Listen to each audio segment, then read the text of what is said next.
সারা ভারতবর্ষের অগণিত মানুষের মতো আমরা বাঙালিরাও প্রতি বছর 15ই আগস্ট মেতে থাকি স্বাধীনতা দিবস উদযাপনে। থাকবো নাই বা কেন? কারণ বাংলাই তো ছিল স্বাধীনতা সংগ্রামীদের আঁতুর ঘর।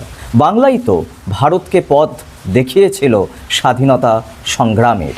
সশস্ত্র আন্দোলনের ক্ষেত্রে বাঙালি বিপ্লবীদের ভূমিকা ছিল অপরিসীম। সে অনুশীলন সমিতি থেকে শুরু করে যুগান্তর দল, ইন্ডিয়ান রিপাবলিকান আর্মির ইতিহাসকে বলে শেষ করা যায়। ঠিক এনাদের মতো বাঙালি কবি ও সাহিত্যিকদের ভূমিকা ছিল অসামান্য। তাদের সৃষ্টি, লেখা, কবিতা ও বিভিন্ন লেখনী যুব সমাজকে অনুপ্রাণিত করেছিল।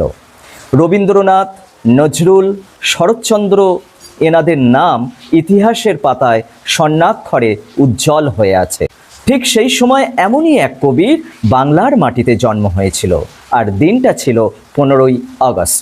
আসলে বাংলা সাহিত্যের ইতিহাসে এমনই কিছু কবি আছেন যাদের জীবনকাল ছিল সংক্ষিপ্ত, অথচ তাদের সৃষ্টি সময়ের সীমাকে অতিক্রম করে গিয়েছে। তাদের মধ্যে অন্যতম হলেন কবি সুকান্ত ভট্টাচার্য।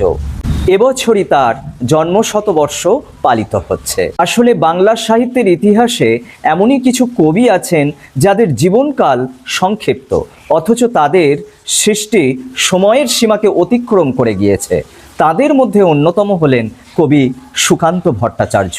এবছরই তার শতবর্ষ পালিত হচ্ছে। 1926 সালের 15ই আগস্ট তিনি বাংলার বুকে জন্ম নিয়েছিলেন, আর 1947 সালের 13ই মে মাত্র 21 বছর বয়সেই তার জীবনাবসান হয়। তার কবিতাগুলি কেবল নন্দন তত্ত্বের চর্চা নয়, এক সংকটাপন্ন যুগের সামাজিক দলিল, শ্রেণী সংগ্রামের কাব্যিক ভাষ্য এবং সেই সঙ্গে ভবিষ্যতের সমাজ নির্মাণের স্বপ্ন।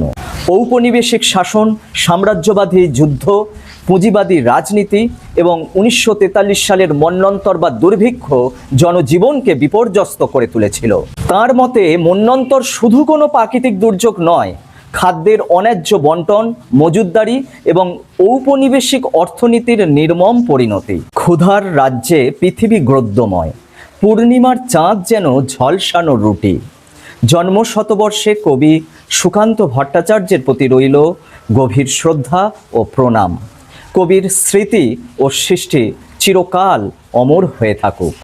আমার এই ভিডিওগুলো যদি আপনাদের ভালো লেগে থাকে তাহলে অবশ্যই আমার ভিডিওটিকে আপনারা শেয়ার করুন এবং সেই সঙ্গে আপনি আমাকে ফলো বা সাবস্ক্রাইব করুন। আপনাদের সকলকে জানাই অনেক ধন্যবাদ।